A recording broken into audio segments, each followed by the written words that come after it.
Bali is only 180 kilometers from north to south, from east to west. Yeah, life goes fast here. So quick in Bali. Yeah. Do you guys realize how many times Bali is mentioned in Netflix? People are really nice. If you're nice, they are nice. Yeah, that Yeah. exactly. Yeah, so respect them, right? So, Yeah. And to this point, we have built 25 houses. We have changed the life of 25 families here in Bali. Our goal is to be able to build many more houses. And the local people, man, they are the kindest, most sweetest, most genuine people. And no matter how bad their condition is that they're living in, they will offer you something to eat. Nowadays it's like a share, and then different people that never come to Bali, never understand about the Bali culture, contributing the solution. It's creating the chaos.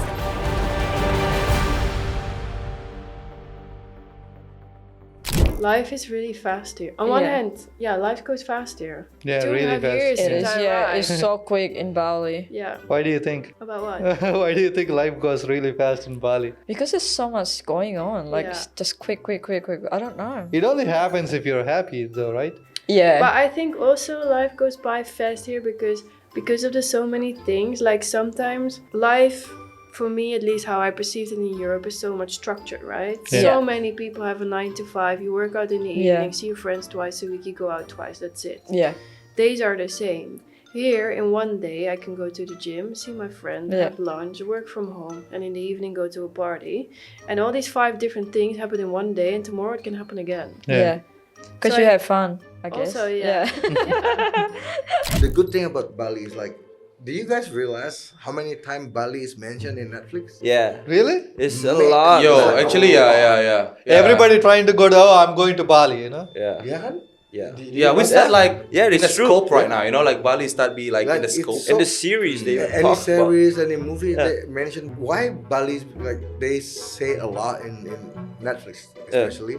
I think it's Bali is gonna be like a home for like maybe like people like Bill Gates, Jeff Bezos, or those kind of caliber. Really? Maybe they're all gonna move to Bali, and they will preserve Bali with the tradition.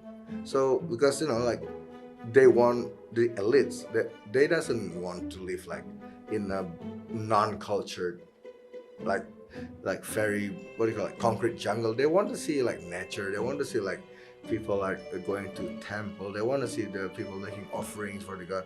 I think this is just my own theory. Could be wrong, of course. But I think Bali is going to be the destination of the all this influential figure who shaped the world perception.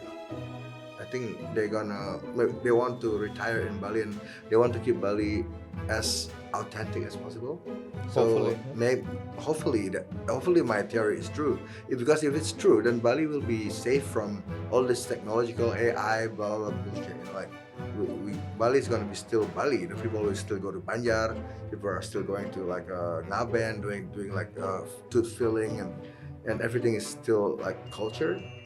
That's what I wish. I wish they do that, because it's just the amount of they mention Bali in Netflix and other movies outside of Netflix. It's like so like why? Even if you watch the Avengers, the yeah. Endgame, Yeah. where did Thanos end up? The last scene. That's not Bali. It Is looks like Bali. Yeah, okay. It looks like The hell? Yeah. No, Yeah. he was in different planet. That. Yeah, but it looks like Ubud. Jeez. Yeah, if you watch it. Like, no, Well, I didn't notice that. Yeah, but it's kind of tropical place. If I reckon. No, he was Di planting sawah, his own seeds. He and was sitting in the what do you call it? it's like a rice hut. terrace? Yeah, wedding. rice. Yeah. In the rice field. Yeah, and yeah. then the little hut. It was. Oh, sitting- the kubu thing is Yeah. small. Yeah. it's- He was. shit. He was after he killed half population.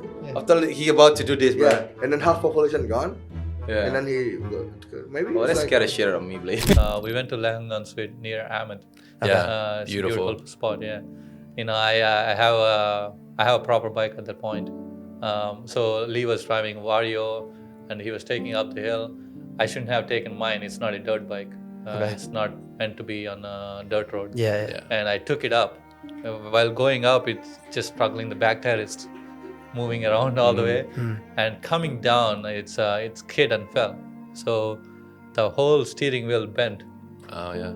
And I was like, I told Lee, can you get down and bring someone up to drive this bike? I don't want to drive it because if you miss, you're gone. You go off the cliff. Yeah. So he went down and brought a guy. And before that, what happened is in Ahmed, there is not a lot of ATMs. So we ran out of the cash. Yeah. And also we went to one ATM, it's not connecting to the server. So it says we couldn't get cash. All we had, I think you need to pay each 30K to watch the Langan suite. We only have 130K. And the guy is like, bro, we don't have the cash. We want to visit. We're all the way up here now. We can't go down. And he gave us water bottles and he let us in. Wow. He didn't say anything. He just let us in. That was one. And the guy came down and took the bike down, and some other guy came with his scooter and picked me up and took us down.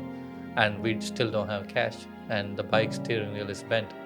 And we asked people, and they took a big rod and bent the steering wheel normal. And the whole family came and helped us. And I asked, bro, I don't have any money to give it to you. I'm sorry. And they're like, no, we don't need any money. We just want you to get home safe. Yeah. And the roads are very curvy to get there. And that was, I think, that made me think about people here completely. They're really nice people. But some people, they tend to get lost in the making money situation here. For sure. Yeah. But I think people are really nice. If you're nice, they are nice. Exactly. Yeah. So respect them, right? So, Yeah.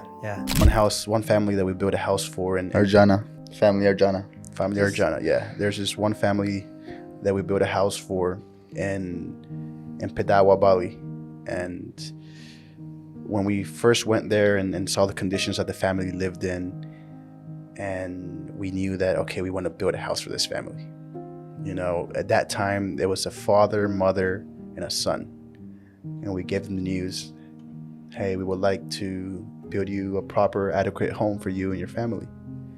And it was beautiful. The mother got emotional, started crying, couldn't believe it. And, you know, we started building the house. We don't build the houses. We hire local workers to build the houses. And next thing you know, they do an amazing job building this house. It takes 3 weeks and boom, the house is built. And, you know, in Bali, before you move into a house, you have to bless the house. Ceremony, yes. So after the house is built, we get invited over to join them for the house blessing ceremony so they can move into their house. And, you know, we with a team, we come to the house ceremony, and this time I see the whole entire family. Grandma. The grandma comes, and then I see a girl there. A girl about 17, 18 years old. And then I was told that that's the daughter. So at this moment, I did not know that she existed. Yeah. And once the priest does the house ceremony, he blesses the house. I just see this girl so emotional. And I'm kind of looking from a distance. And I see her like really touched by what's going on. And then I just see her go to my brother and give her a hug. And like in that moment for me, like I have felt like all her weight just come onto me. Like I could feel her weight just like completely put onto me, and I was just like felt like I was just carrying such a big load. Like, and I'm watching this from like a distance. I just see her go to my brother and just give him a hug, and you know, it's like kind of like a long hug, but you could see that she is just like letting everything out. Letting everything out. And then from where I was standing, I see my brother go to the corner of the house, trying to hide from people. And I know my brother, and I see him like really holding it in. Like I'm like seconds away from crying like a baby, like full on like. No, I can see, bro. So I go up to him. And he's like, bro. He's like trying to hold it in. He's like, bro, I think I might have to go into the woods and cry. And I looked at my brother, and I was like, she knows. He looks at me. He's like, she does know. And what I mean by that, when I told him that she knows, is that she has the same dream as us. Like her dream of like she has the same dream as us. Her dream was to build her mother a house, you know, and we know, like I knew it. Like I did not have to speak to her. I did not have to, like, I didn't know she existed until that day of the ceremony. But once I saw her give my brother a hug, and I saw what she was experiencing. I'm like, she has the same dream as me. She has the same dream as me. And then she comes up to me and she gives me a hug and she's crying. And then she tells me, I just want to let you know that today my biggest dream came true. And in that moment, I was able to look at her and tell her, you didn't have to tell me. I knew. I felt it. I got the same dream. And I was able to live out that dream through you today. Like I really felt that day that I built my mother a house. Yeah, you know, we saw her dream come true, and we lived it through her, and it was honestly the most beautiful experience. And once you experience those type of moments, man, you can offer me whatever corporate job you want. No amount of money is worth that moment. No, man. I mean, no amount of money is worth that moment of seeing a dream come true. And I mean, and then the 2-hour drive back home. We get home and we look at each other. We're like, dude, I've been crying the whole way back home. Like, he's like, dude, me too. Yeah, like 2 hours on the bike back home to Canggu from Petawa, Bali. I'm just tearing up the whole way, like just crying, because it was just such a surreal, beautiful moment. Yeah. And to this point, we have built 25 houses. We have changed the life of 25 families here in Bali. Our goal is to be able to build many more houses, and that's to answer your question. I don't see myself doing anything other than this. I want to make more dreams come true. I want to change the life of so many more families, and you know, it's a personal desire. It's a personal desire that I want, but I know that I need my brother by my side, and I need the community that has been backing us up from the very beginning. And I'm super blessed and thankful to have their support. I mean, we've always said, like, our best days here in Bali have definitely been up in the mountains. Oh, like, for sure. You could have all the fun here, the entertainment you want, you call it whatever, but like, I can tell you confidently that my best days, and I'm sure his best days here in Bali, have been up there in the mountains with these people. And the local people, man, they are the kindest, most sweetest, most genuine people. You know, like, we can pull up to a village that's never seen a foreign, like, have never seen a foreign come to a village before. And no matter how bad their condition is that they're living in, they will offer you something to eat. They will offer you coffee. They will offer you tea. Especially, it's very unique because nowadays everybody has a camera. Nowadays everybody can comment. I mean, it's like the tourism problem, like conflict, it's already happened on the long time before, right? But at the time, maybe on the 90s, people fight in the street, like in the Kuta Legian. Yeah. The situation is very local. The problem is solved directly on that area, small scale. So nowadays it's like a share, and then even people that never come to Bali, never understand about the Bali culture, contributing the solution. It's creating the chaos, and then because it's so many, then the argument of the public, this is the right, because so many people give advice about the solution, you know. So it's creating the kind of like a chaos, conflict, chaos. And actually, me, I just want, everybody has the kindness. Everything is good, but when the role of this division, law, implementing the government, I believe like a government trying hard to do their job, Maybe the problem of the government now, I cannot, it's too busy. I'm a government, it's too busy. Because it's unmanageable, because is, for example, you invite open Bali, mass tourism, a lot of people, of course, is the size of your job is become unmanageable, right? So the government means like you size the job, you control the amount of the people, limiting something that you can control. And then the road, if too many crowd, like so then the control of the tax, parking, and then maybe the price of the vehicle is more expensive. The tax or something is like or make a area for walking or public transportation, whatever.